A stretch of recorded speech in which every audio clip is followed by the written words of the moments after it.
Welcome to Succession Stories, Insights for Next Generation Entrepreneurs. I'm Laurie Barkman. I've spent my career bringing an entrepreneurial approach to mature companies struggling with change. As an outside executive of a third-generation, 120-year-old company, I was part of a long-term succession plan. Now I work with entrepreneurs, privately held companies, and family businesses to develop innovations that create enterprise value and transition plans to achieve their long-term goals. On this podcast, listen in while I talk with entrepreneurs who are driving innovation and culture change. I speak with owners who successfully transition their company and others who experience disappointment along the way.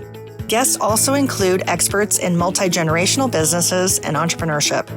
If you are a next-generation entrepreneur looking for inspiration to grow and thrive, or an owner who can't figure out the best way to transition their closely held company, this podcast is for you. Subscribe to our newsletter for more resources to build value in your business. Visit small.big.com. That's small.big.com and sign up today. As Peter Drucker said, the purpose of business is to create and keep a customer. For that reason, I spotlight the topic of customer service as a way to drive value in your company. I had a great conversation with Dr. Kelly Henry. He shared his experience as a medical entrepreneur and how he grew and differentiated his practice with a customer service culture. Before selling in 2018, Kelly's business was amongst the top 10% of chiropractic clinics in the U.S. We talked about getting acquired and transitioning to his next.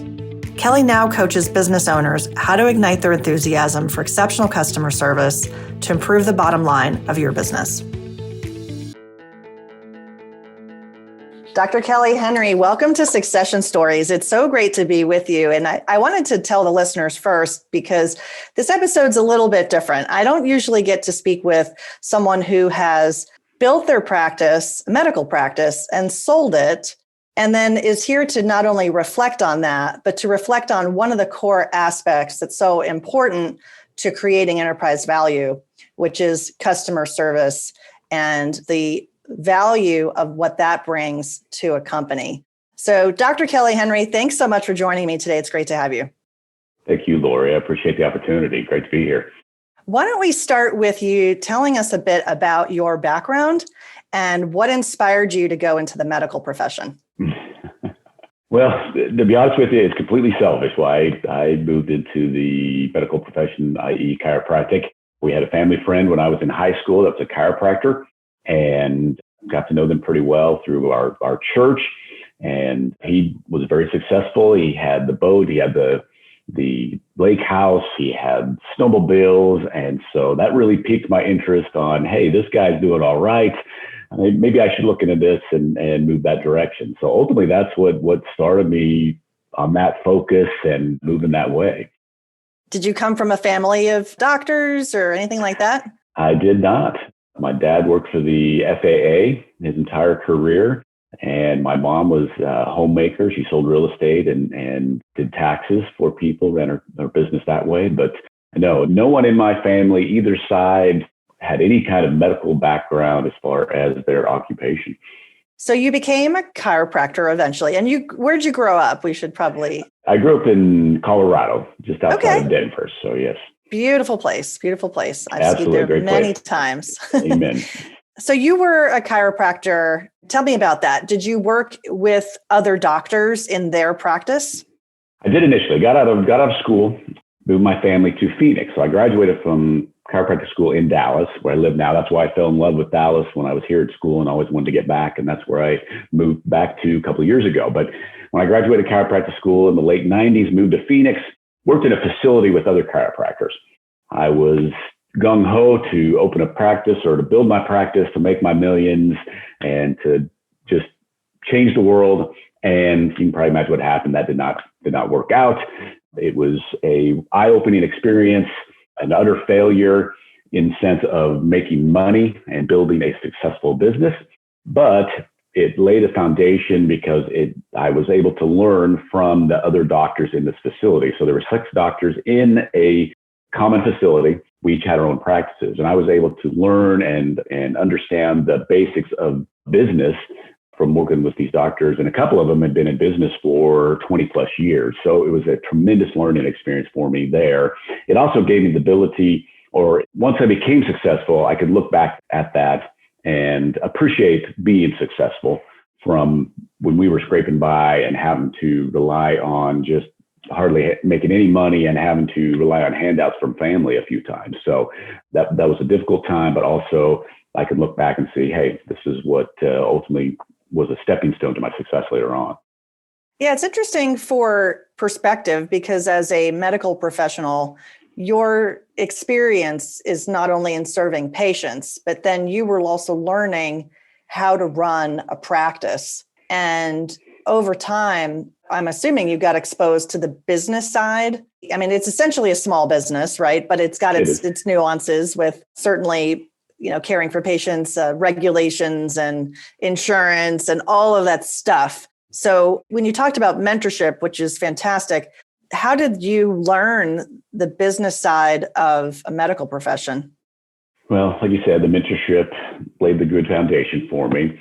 I practiced in Phoenix for a year, bought a practice in New Mexico near where my wife's from. So that helped tremendously because of what I learned in Phoenix. And then I could apply that.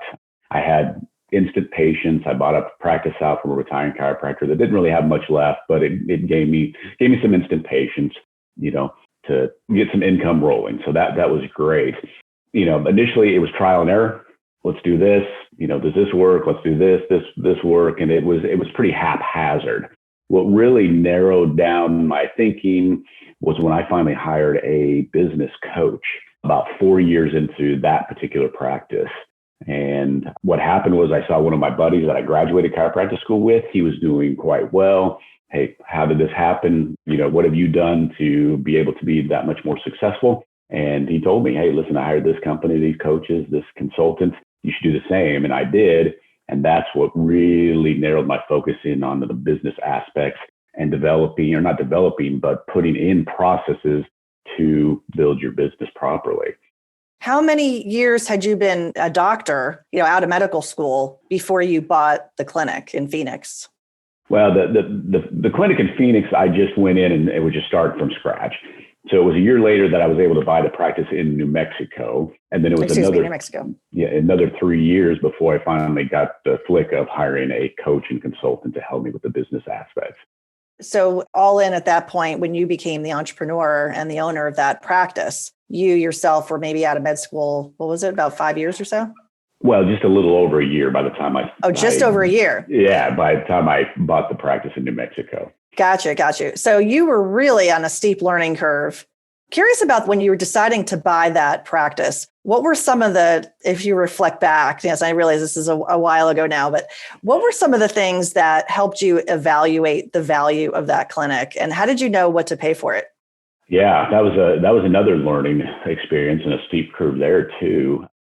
Just being naive and never have done it before, you take a lot of word off of, the seller and their honesty. And they were selling me the okay practice. They wanted to sell me the building along with the practice. And of course, I didn't have that kind of income. I had all kinds of student debt. So there were some challenges there. I somehow found, and I don't recall how I found this, somebody had mentioned to me, but I believe it was called BEST. And I don't remember if that's an acronym, but it was retired executives and business owners in the Phoenix area. And it was completely free. You could set up a consultation with them and they could help, answer questions and business challenges. And I hooked in with them and got with a really knowledgeable executive. And basically he told me, hey, listen, don't buy the building. Here's what the practice is probably worth. You're buying blue sky, just patient files.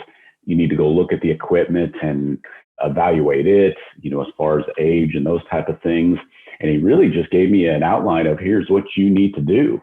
And I traveled to New Mexico from Phoenix, looked at it, had a better game plan, and we were able to negotiate the sale of the practice. And it saved me tens of thousands of dollars getting that information. Otherwise, I would have been in a little bit of trouble if I would have bought it outright and just on faith from the sellers.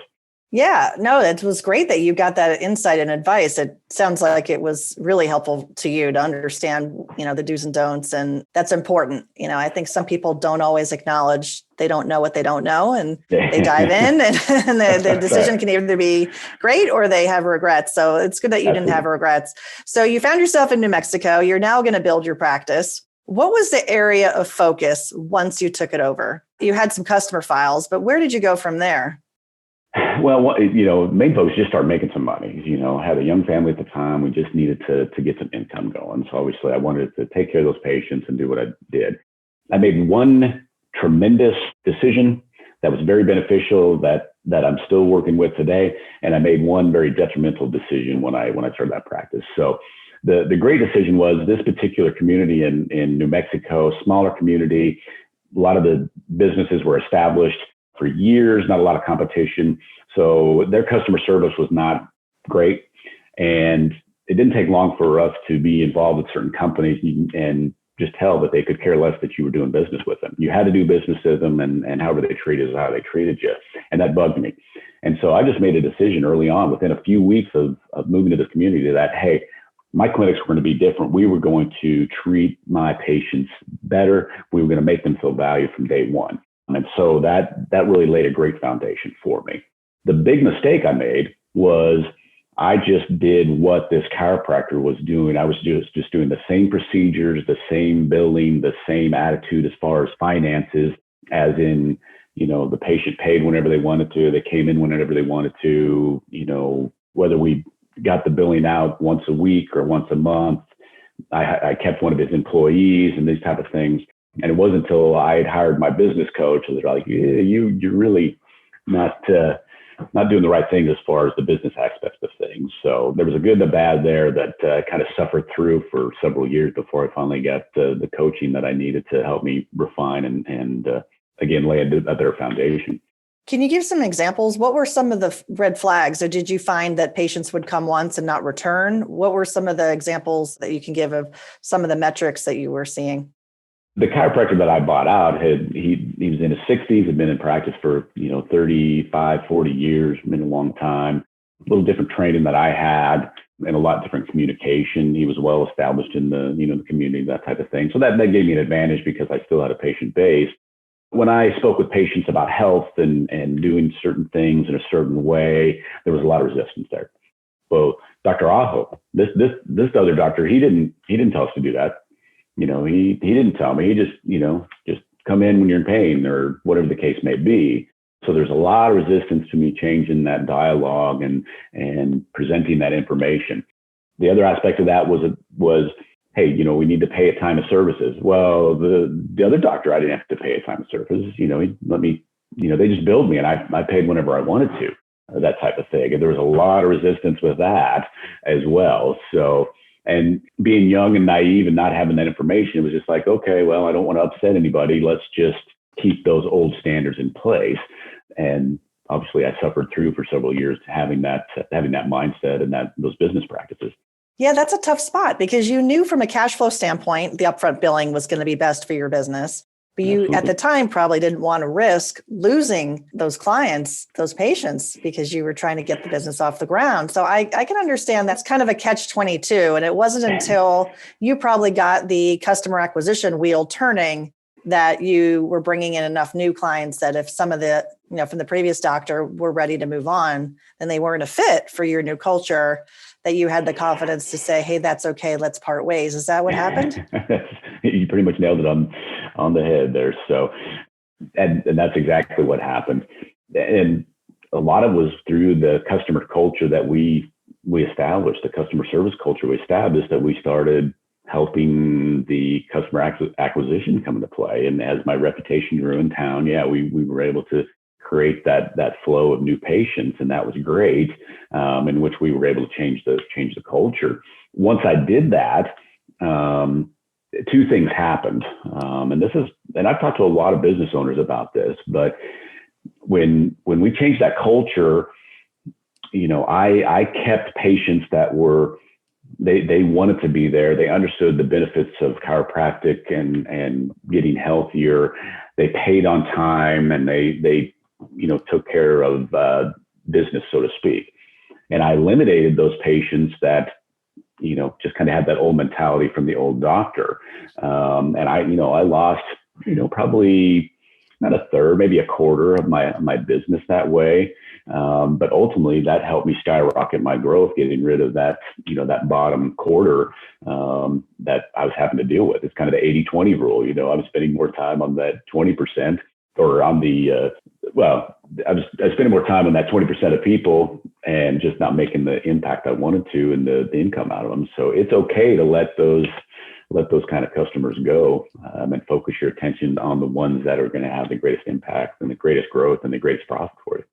How big did that practice get? And how do you measure it? Is it in numbers of patients? Is it in total billings? Both ways. We ran it up to $1 million a year, where I was treating between 300 to 400 plus patients. Well, 350 to 400 plus patients a week. A week. And so in a medical profession, how do you look at lifetime value of a client? Was that something that mattered to the practice in terms of recurring revenue potential? Well, it was in my estimation, and looking at that, and my communication with my patients was to keep them coming back, not for my benefit, but for their health benefit. And so there's a whole lot of dialogue that comes there. But I always looked at, anytime I had a new patient, my expectation was to keep them for really the remainder of their life, not just past because they had low back pain and we cured that, but because we took care of it and we wanted them to continue to stay healthy throughout it. So, again, a kind of simplistic view is we wanted to keep those patients forever and treat them in a specific way and communicate in a specific way. And we did a pretty good job of doing that. So to put a dollar amount on that is kind of difficult because we kept patients for a long time, plus the different, the insurances, the different fee schedules, the cash, it couldn't be exact for within those parameters. Did you eventually take on other doctors as a group practice, or was it a solo practitioner operation? I did. I hired associate doctors and ultimately started a satellite clinic in a nearby city. It's about 30 miles away that I had doctors in it as well. So, but yes, I had that. I think 5-6 associate doctors that I trained and worked with me through the years. Yeah, because it's sort of a push and pull challenge for entrepreneurs when they're growing their business. They're very, very close to their customers. They understand their needs. They know them by name. And, as a doctor, you were seeing many of your patients directly, correct? You knew everybody who was coming in? I did. So, and that was a difficult, that first hire, first associate, and to let go and let them take care of some of the patients was very difficult from my standpoint, because I had control there, and from the patient standpoint, because they were so used to me. And it really, all it boils down to is communication, and it wasn't because I did such a great job. That's what we had to let the patients know. It wasn't because I was the greatest chiropractor in the world. We want to get the effect for you and help you get out of pain and become healthier. So whether it's myself doing it or the associate doing it, it doesn't matter. We're going to get the same effects. So, and you're going to get the same treatment. You're going to be valued here in our clinics. So once the patient started realizing that and could see that, it was pretty smooth transition from there on out. How did you bring the marketing speak or the sales speak to, hey, you're going to have a great experience with us. You're going to feel better. Whatever their benefits are, why they'd want to come to your practice, to putting that into place? How did you bring that to life in the business culture and with the patient care? Well, that, like I said, that started very early on when I moved to New Mexico, just making that decision. And I just kind of backed into it. I wasn't doing it from a sales opportunity or really to grow my practice. I just hated being treated like I was an inconvenience in these other businesses. So I'm like, okay, let's change that. What was interesting was once we started doing that and I communicated to the one employee I had and we did a better job of it, patients started, they communicated back to us, hey, we just love coming in here, the way you treat us and how you respect us and value us. And so that obviously created we wanted to continue to perpetuate that. And so we did. And that's the thing, you can't you can't verbalize it and, hey, we're here to serve you. We're going to give you the best experience, because so many businesses do that, but yet their actions speak louder than words. I want it the other way. We didn't have to verbalize that a lot. Patients just felt that. And when they felt that and they experienced it, and it was an attitude and a culture, we didn't have to explain it to them. We didn't have to speak it to them. And when they felt that, then they left there and they were telling their family or their acquaintances or, the people they worked with, hey, you need to go see this chiropractor, because they are great and they treat you well, and you get phenomenal service there. Yeah, no, that makes a lot of sense. And I just wanted to mention a quote from one of the listeners. It's somebody I used to work with. And from time to time, people submit quotes to me and I say, I'll include them in the show. And this is one. This is from Kevin McPherson, a former colleague of mine. And this is originally from Theodore Roosevelt. And he says, people don't care how much you know until they know how much you care. And I thought that really matched what you were just saying there, Kelly, that I think when people were coming into your practice, it was probably how they were greeted, and you were on time.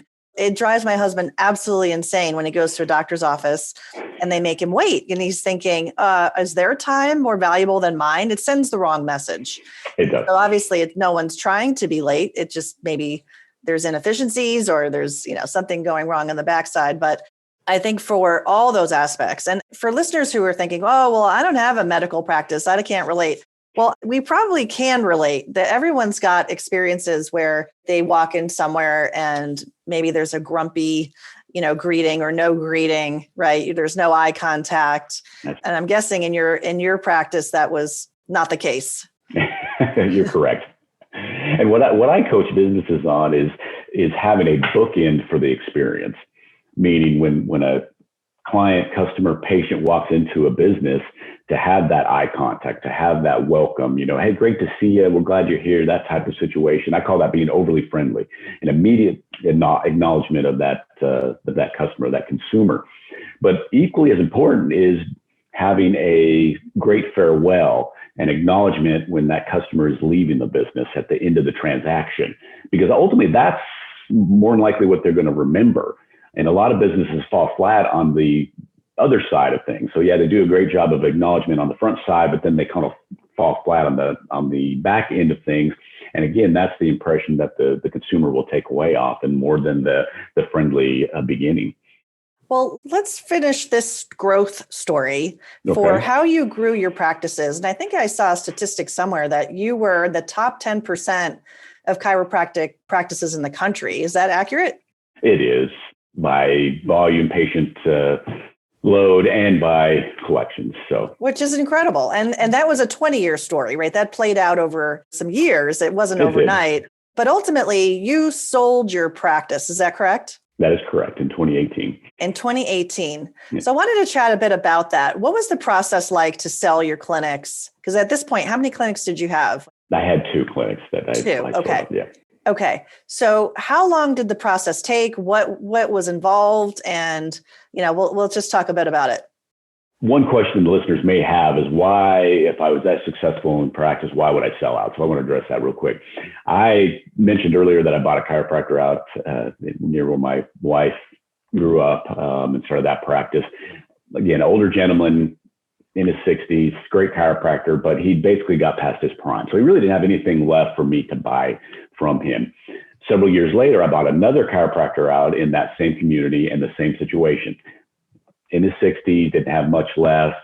It was good for me, not good for them. I benefited from it. So I made a mental note that if I was going to retire from chiropractic, and I didn't know at that point if I was, but if I was going to sell at the top when I was at my prime and had something of value to give and sell to somebody else. And that in 2017, I just felt like I was led to, hey, it's time to sell. It's time to change focus and move on. And so I actually got with a medical practice broker, and they did a phenomenal job of evaluating and putting a price tag basically on my practice.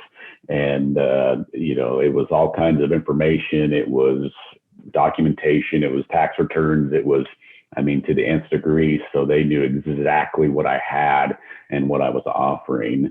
And then from that point on, they did the advertising and put the word out through the chiropractic journals and the colleges and the different areas and different avenues that they could do that. And ultimately, that's what attracted my buyer to me. And then it took a little bit of negotiation and making sure he was able to get the financing and do the things that he needed to do. So it was roughly about a year's process from when I decided, going through the broker, and then ultimately signed the papers in 2018 to sell the practice. Okay. Yeah. And I think it's interesting too, to look at it from the eyes of the buyer, right? Somebody has a very smart quote that says their businesses aren't sold, they're bought. And from that aspect, was it eye-opening for you to understand what a buyer is valuing and how they're valuing it in your practice? To some degree, although it was such a good experience because the buyer we were trying to make it a win-win. And so, we had a back and forth, but it was very win-win for both parties. I knew in my mind what I had, but I also kept in mind that really that whole year as I was trying to sell it and making basically I wanted to have a good product. And so I just kept stepping back and looking, okay, where could I make this better? How could I make this better? What could I do here? Where am I falling short? And just improved even that last year, because I wanted whoever stepped in, whoever bought that practice, to have the top-notch practice they could have. And when we finally signed the papers, I told him, hey, listen, I'm basically giving you the keys to a Ferrari here. I've got systems in place. All you need to do is just step in and follow what I've done, and you're going to have tremendous success. And he's done that to the T, and actually has even built the business up over what I originally had. That's fantastic. I mean, that's what I work with clients on. Is there's 8 core drivers of value, and you hit on a number of them in what you've talked about today. One of which is having the business to be able to thrive without you. And how you did that in your story was by putting processes in place, creating a culture to be fostered and cared for, even if you're not in the room. And certainly the behind the scenes, the back office processes being efficient, effective, that's all part of that. Another big part of it is the revenue side, because essentially when a business is getting acquired, a big part of that is your profitability, and certainly the history on that and your EBITDA. And for medical practices too, not that I'm an expert, but I was reading a bit about it just to see, and there is a commonality in how businesses are valued. And one of which is certainly the predictability of future revenue potential. And so if you had grown your client base consistently over 3+ years, and you had, shown profitability increases, and you have good customer metrics, which I'd love to talk about here in a second, that all goes into the predictability of that future revenue potential, and therefore reducing that risk, which is therefore increasing the value to a buyer. So that's very exciting. Did you get the magic number that you had in mind, that you probably sealed in an envelope and said, if I get this number, I will take it? Did you get that number? Well, I actually ended up selling the practice a little differently then. We did basically a buyout is what it amounts to. But when it was originally evaluated, it was $1 million, and I forget the exact number. So, and that would have been nice to have that cash. The buyout afforded the buyer to not have to put down a ton of cash. He's a new practitioner, a massive amount of student debt. There's no way he's going to be able to get a significant loan to buy the practice. So kind of best of both worlds, where it saved him cash. He doesn't make the income initially coming in. I'm making more, and then it, grading scale through the years. So to me, that was a win-win, because it both benefited us. I'm still part owner in it as he's buying me out.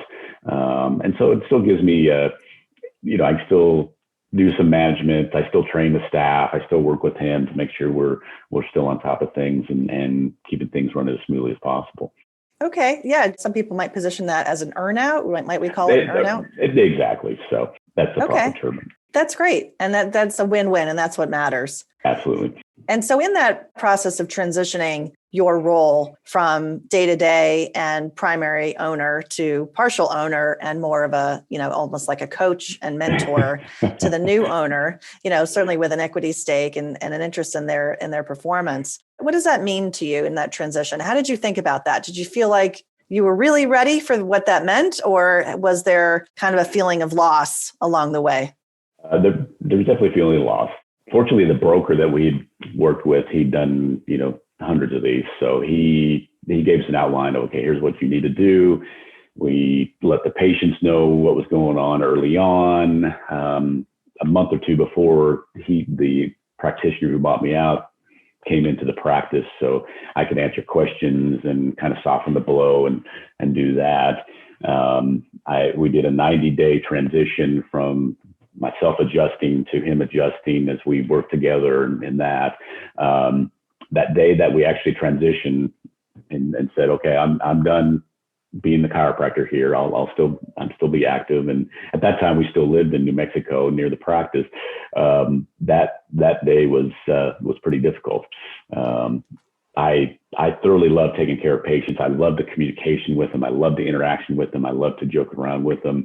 And so backing up from that was difficult. Yeah, no, I understand. And that is hard. So we find ourselves a couple years later now, and you're in a different headspace because it's certainly time makes it easier, but also because you've moved into your next, which I think is an exciting thing to talk about.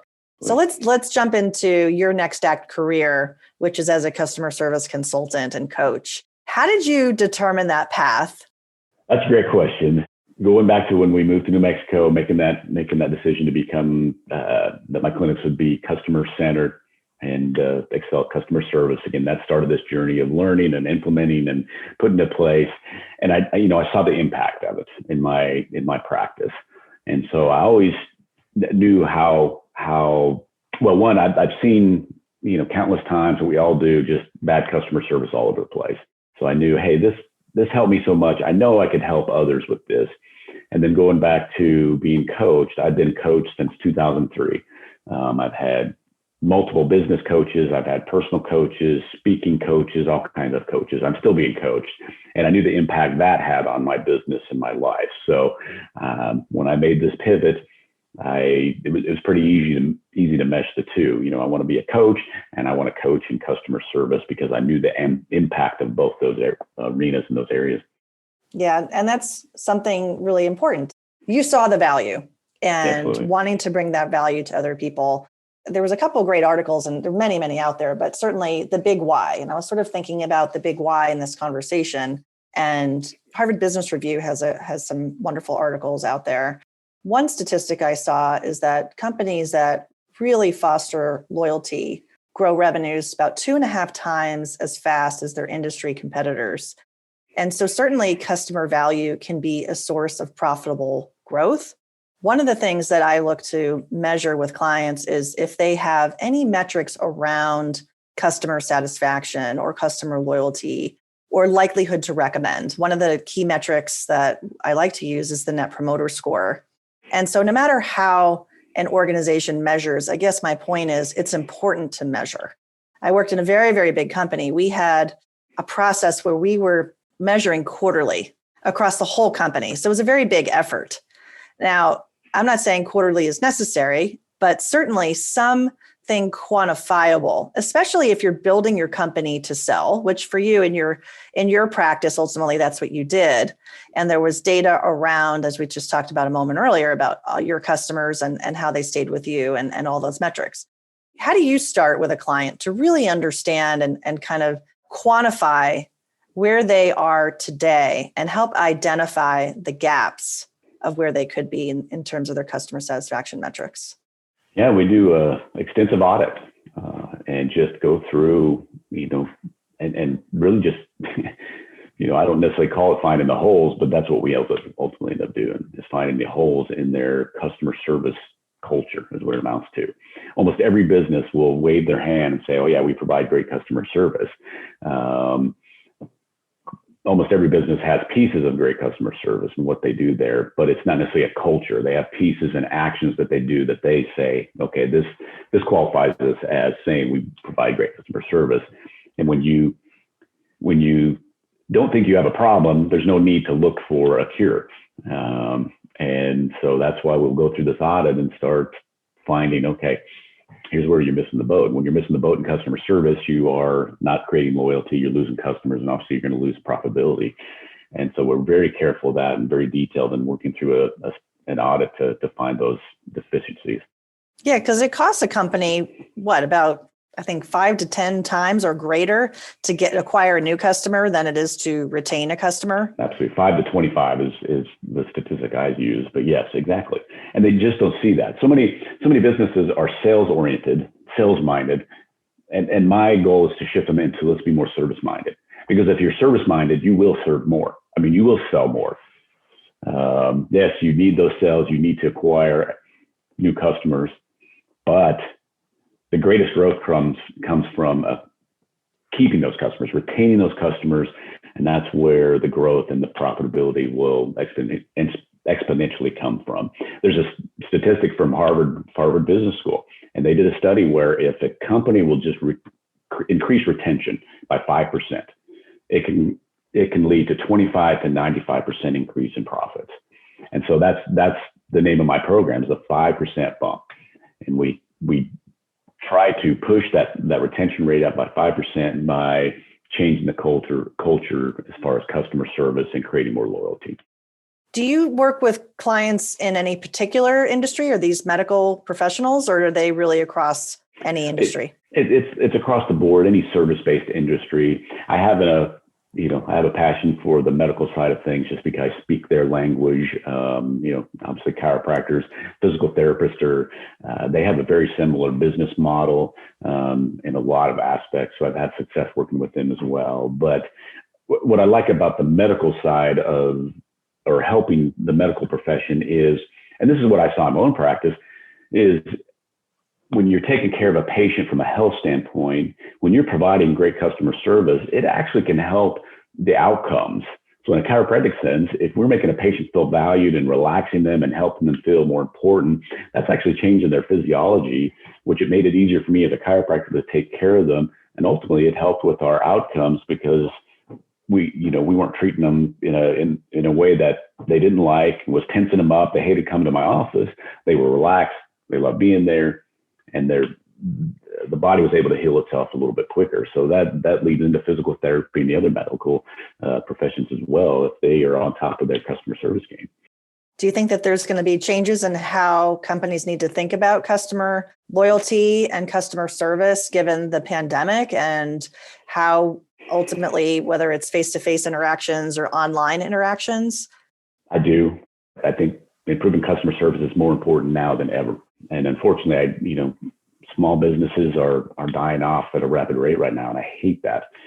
And those that are able to sustain and function through this, as consumers, we're a little tighter with our money right now. Anytime that happens, people will not put up with mediocre or less customer service or worse customer service.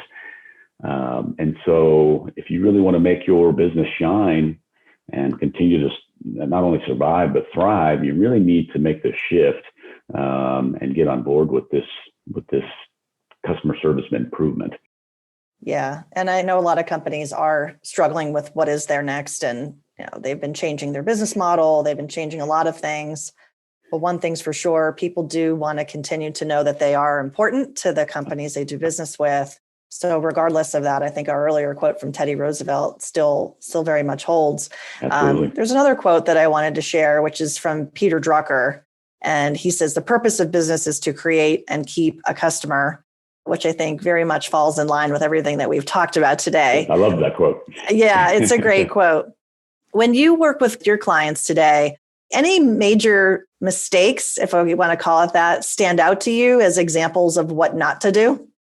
Yeah, probably the biggest one, the most prominent one, most prevalent one is you have to treat your employees well in turn for them to treat the customers well. So a happy employee will be more inclined to make a happy customer. And that's what we see a lot of. Not that, businesses are ruling with an iron fist and cracking the whip, but they're just not valuing their employees like they should.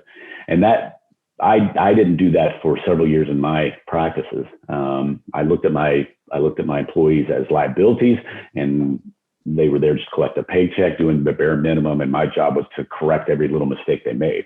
And one of my business coaches called me on that, said, listen, you need to look at your employees as assets and start calling them on all the good they're doing, because they're doing way more good. And when I made that shift, voila, guess what happened?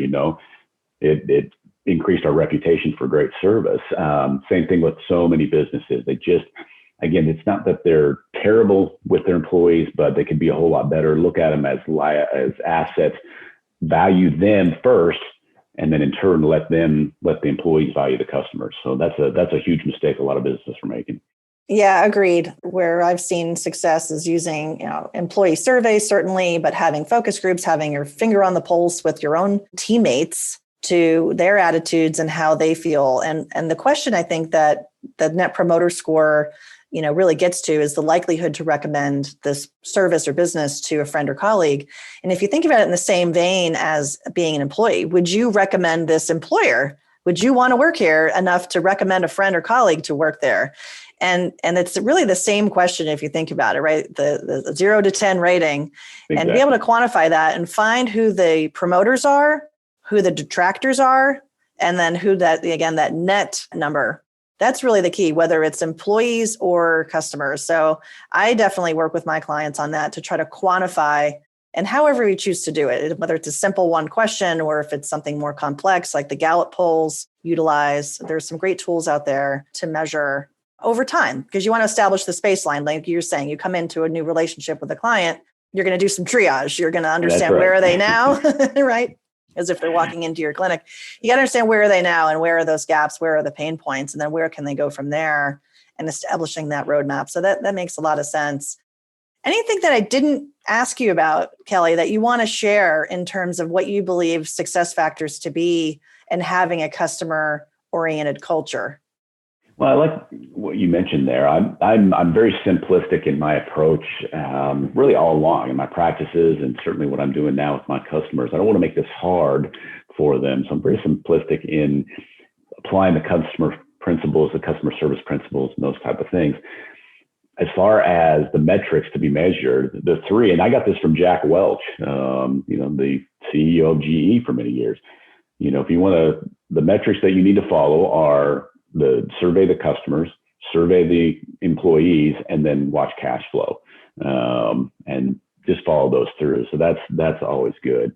Another mistake that I see that I alluded to it and mentioned it just a few moments ago is, kind of take those blinders off, take the blind spots off for many businesses. But the statistics are 80% of the businesses in the United States function at a level of average to just downright poor customer service. So the vast majority, but yet these same businesses are the ones waving their hands that, oh yeah, we provide great customer service. So I would just encourage business owners and the listeners to step back and look, how often do we train? Is this really ingrained in our culture? Is this really a focus for us?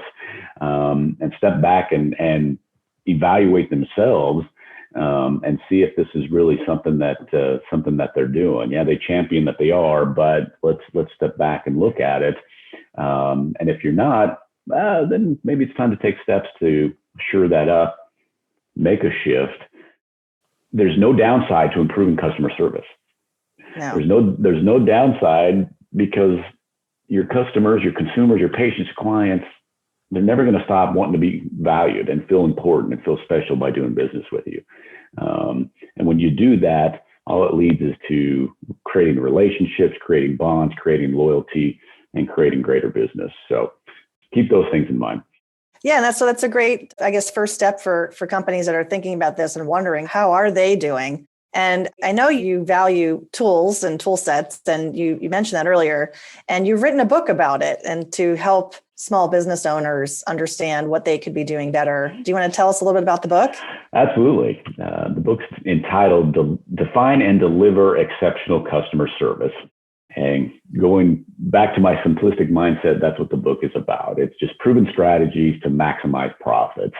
And it gives the rules, the principles of great customer service, some very simple action steps that a business can put into play that can have actually incredible benefits if they'll just put them in play. The key is consistency. You have to be consistent with developing this culture. And this is another hang up that a lot of businesses have, and I address this in the book, is it's customer service, improved customer service. They'll champion it as a flavor of the month, as a shiny new object, but they just don't have not necessarily mentality, but they just don't look at it as a long-term goal, that it needs to be a foundation put into place, and everything moving forward is built upon that. So you have to be careful with that. Consistency is key when we're dealing with customer service. Yep, absolutely. I'm sure you have many, but one of the things I like to ask my guests if they have a favorite quote about entrepreneurship or leadership, and I'm wondering if you have one. Absolutely. One of my favorite quotes, and I use it all the time, think about it all the time, it's from Zig Ziglar. And he says, and I'm sure most of you have heard this, but you can have everything in your life you want if you will help enough others get what they want. And to me, that really encompasses the service culture, the customer service culture. And from my standpoint of what I do and what I did in my practice is to serve others first, and they can help you get what you want. But you have to have that mentality of serving others first. I love that. That's a great quote. So last question before we wrap here. How do others find you online? Pretty simple. drkellyhenry.com is my website. And then you can find me on LinkedIn under Dr. Kelly Henry and Facebook, Dr. Kelly Henry. So those are my three main platforms. Love to talk to you about changing your customer service culture in your business. So you can email, text, however you want to get a hold of me. I'd be more than happy to talk with you about helping your business. Kelly, thank you so much for coming on Succession Stories. I think it's an important aspect for people as they think about their transitions in their business, especially if they're looking to grow and sell one day to build value around customers. So thanks so much for sharing your insights. Thank you, Laurie. I appreciate the time. Innovation, transition, growth. Easy to say, but hard to do. If you're an entrepreneur facing these challenges, I get it. I work with businesses from small to big to achieve your vision. Visit smalldotbig.com to learn more. I'd love to connect with you. Subscribe to Succession Stories, and if you enjoy the show, please share a rating and review. Thanks for listening.